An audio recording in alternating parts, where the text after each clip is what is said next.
Good evening. More protests tonight in the fallout in the shooting of Jacob Blake, the black man shot 7 times in the back by a white police officer in Kenosha, Wisconsin. Now, thousands making their voices heard in the U.S. Capitol today in the March on Washington rally.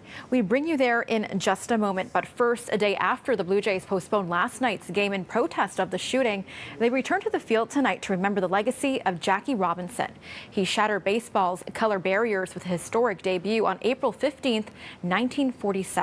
Now, every year since, Major League Baseball has paused on what is known as Jackie Robinson Day to reflect on his monumental legacy.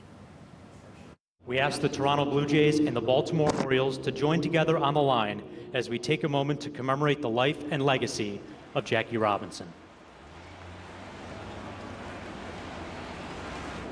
Throughout his Hall of Fame career, he played an integral role in leading the movement for equal rights for all and continues to inspire future generations to this day.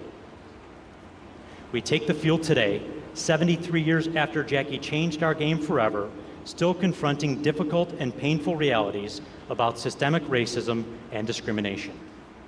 As we celebrate Jackie's contributions and those of countless other black players in progressing our sport forward, we must continue challenging injustices taken against black, indigenous, and people of color in North America and throughout the world.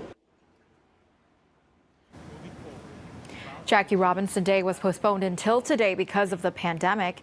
In honor of Robinson, dozens of black baseball players are donating their salaries from yesterday's and today's to support racial injustice initiatives and to stand in solidarity with Jacob Blake.